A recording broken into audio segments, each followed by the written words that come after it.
പഹൽഗാം ഭീകരാക്രമണത്തിന്റെ പ്രാഥമിക അന്വേഷണ റിപ്പോർട്ട് പുറത്ത്. സംഘത്തിൽ 6 ഭീകരവാദികൾ വെടിയുതിർത്തത് 3 സ്പോട്ടുകളിലേക്ക്. പൈൻ വനത്തിൽ നിന്ന് വന്ന ഭീകരർ 10 മിനിറ്റോളം വെടിയുതിർത്തു. ഭൂരിഭാഗം പേരെയും വെടിവെച്ചത് പോയിന്റ് ബ്ലാങ്ക്സിൽ നിന്നും റിപ്പോർട്ട്. ശ്രീജിത്ത് ബാലകൃഷ്ണൻ നാഷണൽ ഡെസ്കിൽ നിന്ന് കൂടുതൽ വിവരങ്ങൾ നൽകാൻ നമുക്കൊപ്പം ചേരുകയാണ്. ശ്രീജിത്ത്, പ്രാഥമികമായ റിപ്പോർട്ടാണ് ഇപ്പോൾ പുറത്തു വന്നിരിക്കുന്നത്.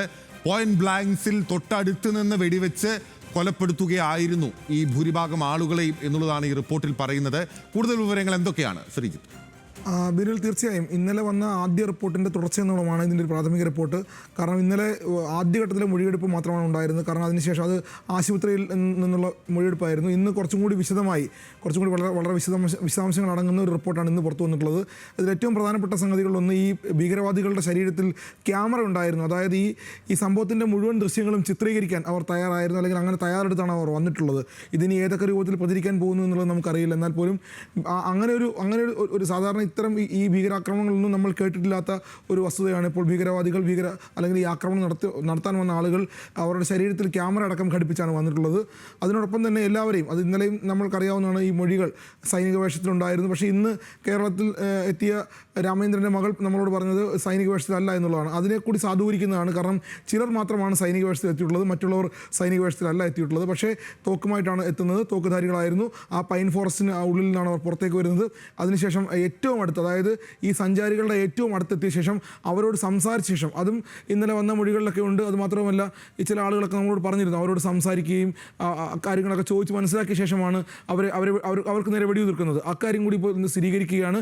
അവരുടെ ഏറ്റവും അടുത്തെത്തി അവരോട് കാര്യങ്ങൾ ചോദിച്ച് മനസ്സിലാക്കിയ ശേഷം പോയിന്റ് ബ്ലാങ്കിലാണ് അവരെ വെടിവെക്കുന്നത് എന്നുകൂടിയാണ് ഇപ്പോൾ ഈ റിപ്പോർട്ട് പ്രകാരം നമ്മൾ മനസ്സിലാക്കുന്നത്. ഒപ്പം ഈ പൈൻ ഫോറസ്റ്റിന് എത്തിയ തീവ്രവാദികൾ 3 സ്പോട്ടുകളാണ് തിരഞ്ഞെടുത്തത്. 3 സ്പോട്ടുകൾ, അതായത് അവിടെ 3 സ്ഥലങ്ങളിലാണ് ആളുകൾ കൂടുതലായി തിങ്ങി നിന്നിരുന്നത്. ഒന്ന് കുട്ടികൾ കളിച്ചിരുന്ന സ്ഥലത്തേക്ക്, മറ്റൊന്ന് അവിടെ രക്ഷിതാക്കളും ഉണ്ടായിരുന്നു അതിനോടൊപ്പം തന്നെ, മറ്റൊന്ന് ആളുകൾ ഭക്ഷണം കഴിച്ചിരുന്ന സ്ഥലം. അത് ഇന്നലെ വന്ന മൊഴികളിൽ ചില ആളുകൾ പറഞ്ഞിരുന്നു, ഞങ്ങൾ ഭേൽപൂരി കഴിച്ചുകൊണ്ടിരിക്കുകയായിരുന്നു. ആ ഭേൽപൂരി കഴിച്ചുകൊണ്ടിരുന്ന, അല്ലെങ്കിൽ ആ കഴിക്കാനൊരു ഇടം ഉണ്ടായിരുന്നു, കസേരയൊക്കെ ചുറ്റുമിട്ടൊരു സ്ഥലം. ഈ ദൃശ്യങ്ങളിൽ ആ സ്ഥലം കാണാൻ കഴിയും. അവിടേക്കൊന്ന് പോയിന്റ് ചെയ്യുന്നു. 2 ഞാൻ നേരത്തെ പറഞ്ഞ പോലെ കുട്ടികൾ കളിച്ചുകൊണ്ടിരുന്ന സ്ഥലത്തേക്ക്, മറ്റൊന്ന് ആളുകൾ ഫോട്ടോ എടുക്കുന്ന സീനിക്കായ സ്ഥലമുണ്ട്. അതും ഈ ദൃശ്യങ്ങളിൽ വളരെ വ്യക്തമാണ്.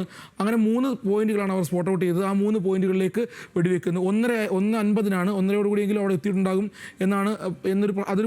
ആ മൊഴി അത്ര വിശ്വസിക്കാൻ കഴിയുന്നതല്ല. പക്ഷേ 1:30 തന്നെ വെടി ഉതിർക്കുന്നുണ്ട്. അതിനുശേഷം ഇത് ഏറ്റവും പ്രധാനപ്പെട്ട ഒരു കാര്യമെന്ന് പറഞ്ഞാൽ, പോലീസ് വിവരം അറിയുന്നത്, അതായത് ഈ പ്രദേശത്ത് വെടിയുതിർക്കുന്നു, സഞ്ചാരികൾക്ക് നേരെ വെടിയുതിർക്കുന്നു, രക്ഷാപ്രവർത്തനം നടത്തുന്നത് പ്രാദേശികമായുള്ള ആളുകളാണ്.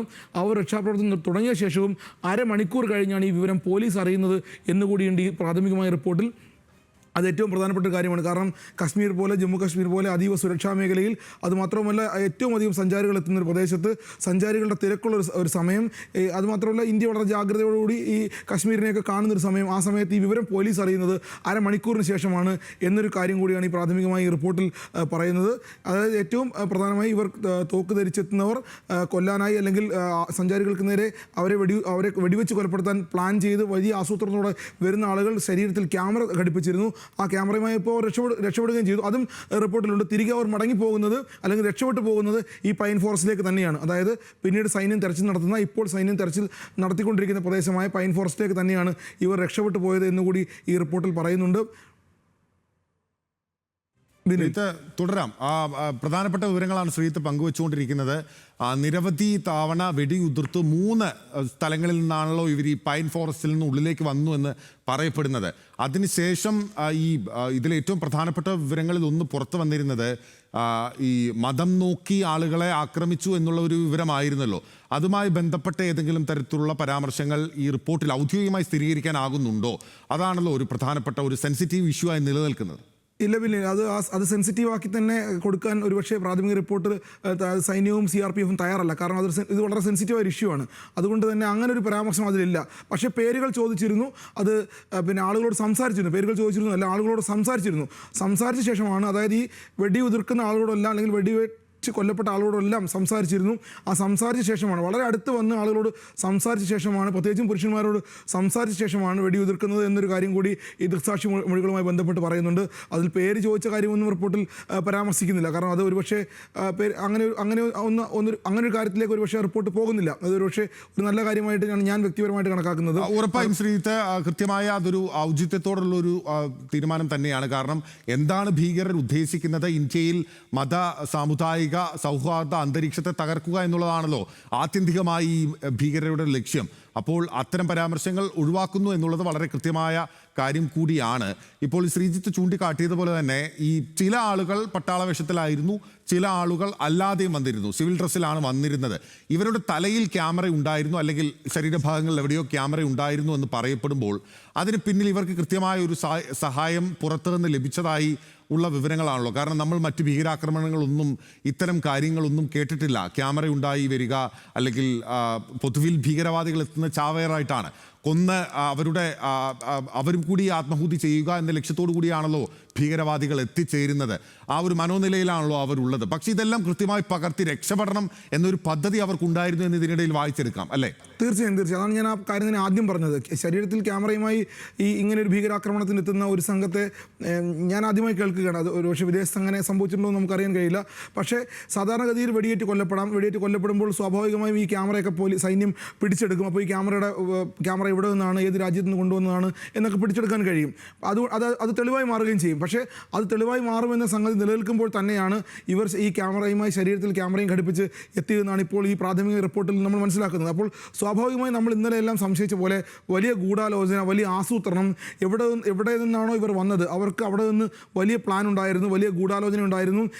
ഈ ദൃശ്യങ്ങൾ, ഇനി ഇവർ പകർത്തിക്കൊണ്ടുപോയ ദൃശ്യങ്ങൾ ആരുടെ കയ്യിലേക്കാണ് പോകുന്നതെന്ന് നമുക്ക് പറയാൻ കഴിയില്ല. പക്ഷേ ഇത് ലഷ്കർ ഇ തോയ്ബയാണ് ഇതിൻ്റെ പിന്നിലിരുന്ന് ഇന്ത്യ അനൗദ്യോഗികമായി പറയുമ്പോൾ സ്വാഭാവികമായും ഈ ദൃശ്യങ്ങൾ കിട്ടുക ലോകത്തെ തന്നെ ഏറ്റവും വലിയ ഭീകര സംഘടനയുടെ കയ്യിലേക്കാണ് എന്നുകൂടി ഇപ്പോൾ നമ്മൾ സംശയിക്കേണ്ടിയിരിക്കുന്ന ഒരു സാഹചര്യമാണ്.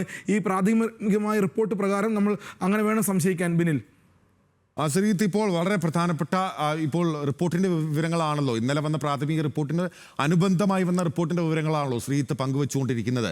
ഇപ്പോൾ നോക്കൂ, പാകിസ്ഥാൻ്റെ ഭാഗത്ത് നിന്ന് ഒരു പ്രതിരോധ നടപടി, അല്ലെങ്കിൽ അവരൊരു പ്രത്യാക്രമണം ഭയക്കുന്നുണ്ട്. തങ്ങളുടെ ഭീകരബന്ധങ്ങൾ പുറത്താകുമോ എന്ന ഭയത്തിൽ അതിൻ്റെ അടിസ്ഥാനത്തിൽ ഇപ്പോൾ മിസൈൽ പരീക്ഷണങ്ങൾക്ക് ഉൾപ്പെടെ തയ്യാറെടുക്കുകയാണ് പാകിസ്ഥാൻ എന്ന വിവരങ്ങൾ പുറത്തു വരികയാണ്. ഇന്ത്യ അതിശക്തമായ നടപടികളുമായി പാകിസ്ഥാനെതിരെ മുന്നോട്ട് പോവുകയാണ്. ഇപ്പോൾ ഈ സിന്ധു നദീജല കരാർ ഉൾപ്പെടെ റദ്ദാക്കിയത്, അല്ലെങ്കിൽ മരവിപ്പിച്ചത് പാകിസ്ഥാനെ സംബന്ധിച്ച് വലിയ തിരിച്ചടിയാണല്ലോ. അവിടുത്തെ ജനജീവിതത്തെ ഉൾപ്പെടെ ബാധിക്കുന്ന ഒരു വസ്തുതയായി നിലനിൽക്കുകയാണല്ലോ. അവിടുത്തെ സൈന്യത്തിനെതിരെ, അവിടുത്തെ സർക്കാരിനെതിരെ എല്ലാം അവിടുത്തെ സാധാരണക്കാരായ മനുഷ്യർ തിരിയുന്ന ഒരു സാഹചര്യം ഉണ്ടാകുമല്ലോ. അതിലൊരു ഭയം കൊണ്ടാണ് ഇപ്പോൾ ഈ വിധത്തിൽ ഇന്ത്യയെ ഭീഷണിപ്പെടുത്താനുള്ള ശ്രമങ്ങൾ എന്ന് നമ്മൾ മനസ്സിലാക്കേണ്ടതാണ്, അല്ലേ? തീർച്ചയായും. ഇന്ത്യ ഇന്നലെ തന്നെ കാര്യങ്ങൾ വളരെ സുവ്യക്തമായി പറഞ്ഞു കഴിഞ്ഞു.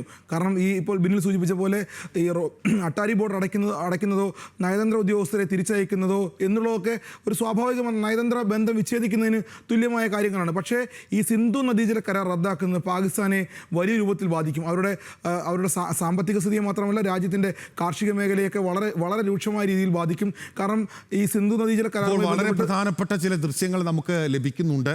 ആ സമയത്ത് അവിടെ വെടിവെക്കുന്ന സമയത്ത്, പോയിന്റ് ബ്ലാങ്ക്സിൽ വെടിവെക്കുന്ന സമയത്തുള്ള ദൃശ്യങ്ങളാണ് പ്രേക്ഷകർ കാണുന്ന. ആ ദൃശ്യങ്ങൾ നിങ്ങൾ കണ്ടുകൊണ്ടിരിക്കുകയാണ്.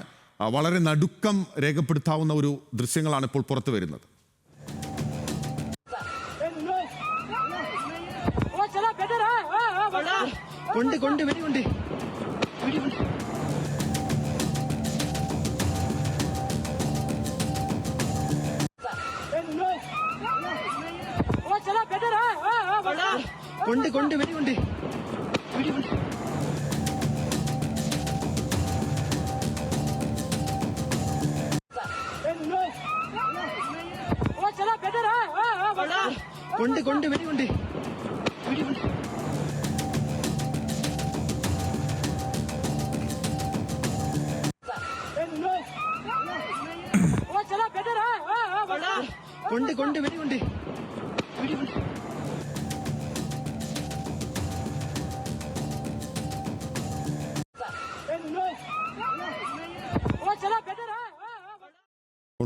വെടികൊണ്ടു എന്നൊരു മലയാളി പറയുന്നുണ്ട്. അത്ര നടുക്കത്തോടു കൂടിയാണ് നമുക്ക് ആ ദൃശ്യങ്ങൾ ഇങ്ങനെ ടെലിവിഷൻ സ്ക്രീനിലൂടെ കാണുമ്പോൾ പോലും നമുക്ക് അനുഭവപ്പെടുന്നത് ഒരു വല്ലാത്ത വികാരമാണ്.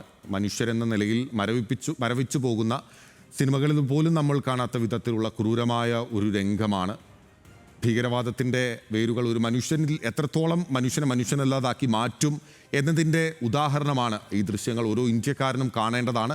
എത്രത്തോളം ക്രൂരമായാണ് നമ്മുടെ സഹോദരങ്ങൾ പിടഞ്ഞു വീണത് എന്നത് വ്യക്തമാക്കുന്ന ദൃശ്യങ്ങളാണ് ഇപ്പോൾ ന്യൂസ് മലയാളത്തിലൂടെ പ്രേക്ഷകർ കണ്ടുകൊണ്ടിരിക്കുന്നത്. ശ്രീജിത്താണ് വിവരങ്ങൾ നൽകിയത്.